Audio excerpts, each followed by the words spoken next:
Every week, tune in, don't miss out on Zimwaves TV, where we talk and shout.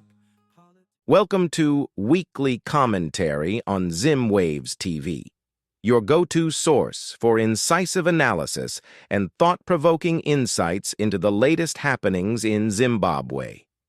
Each week, we dive deep into the most pressing issues, from political developments and economic trends to social movements and cultural shifts. Our aim is to provide you with a nuanced perspective, cutting through the noise to bring you the stories that matter most. Tune in for a blend of expert opinions, on-the-ground reports, and lively discussions that will keep you informed and engaged with the ever-evolving landscape of Zimbabwe. Get ready to be enlightened, challenged, and inspired with weekly commentary on Zimwaves TV.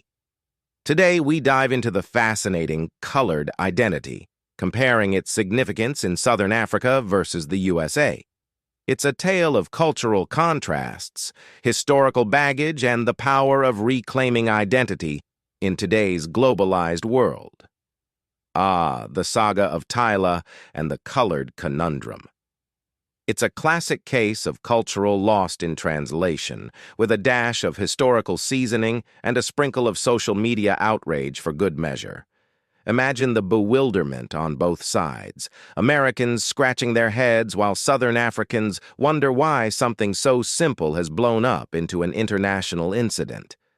The term colored in Southern Africa is as familiar as biltong at a braai. It's a recognized and respected identity, particularly in South Africa, Namibia, and Zimbabwe, marking a unique cultural heritage that's been brewing since colonial times. It's a bit like a Rainbow Nations family recipe, a mix of Dutch, African, Malay, and a pinch of everything else that makes Southern Africa the vibrant melting pot it is today. Meanwhile, across the pond in the good old US of A, the term colored is as welcome as a skunk at a garden party. Over there, it's got some serious historical baggage, the kind that even the best airline can't lose. It's linked to segregation and all things unpleasant, so it's no wonder folks get twitchy about it. Think of it like trying to introduce haggis at a vegan convention. It's just not going to fly. The term has been retired to the annals of history alongside bell-bottom jeans and disco. In the U.S., it's as outdated as a dial-up modem, evoking images of whites-only signs and segregated buses. Now, here's where it gets juicy. African Americans have taken the term nigga, once the nastiest of insults, and turned it into a badge of honor, a term of endearment, even a lyrical staple in hip-hop. It's like turning lemons into lemonade if the lemons were filled with centuries of pain and the lemonade was a global cultural phenomenon. This transformation is nothing short of alchemical, turning something ugly into something that represents solidarity and resilience. The term, once a shackle, has been repurposed into a crown, adorning lyrics and everyday language with a sense of reclaimed power and identity. So, when Tyla, with her mixed heritage of Black, Zulu, Irish, Mauritian, Indian, and colored ancestry, proudly identifies as colored, she's not denying her blackness. She's just rocking her Southern African identity like a true queen of the cultural kaleidoscope. It's her way of saying, hey, this is who I am, deal with it.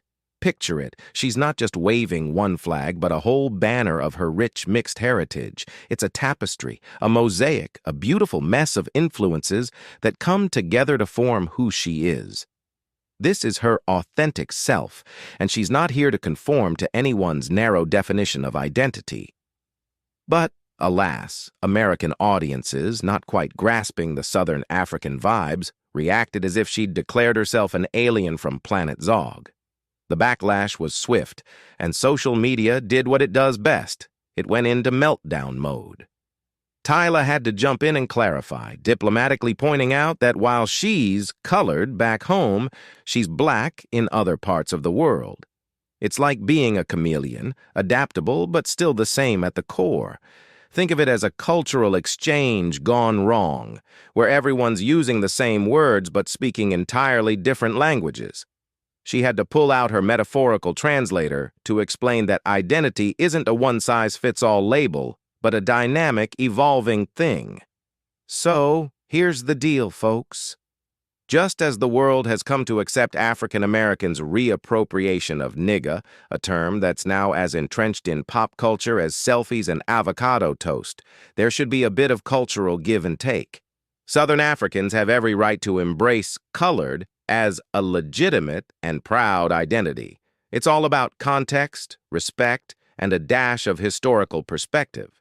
Just as you wouldn't walk into a different country and start criticizing local customs without understanding them, don't do it with cultural identities either. Embrace the differences, learn the histories, and appreciate the richness they add to our global tapestry.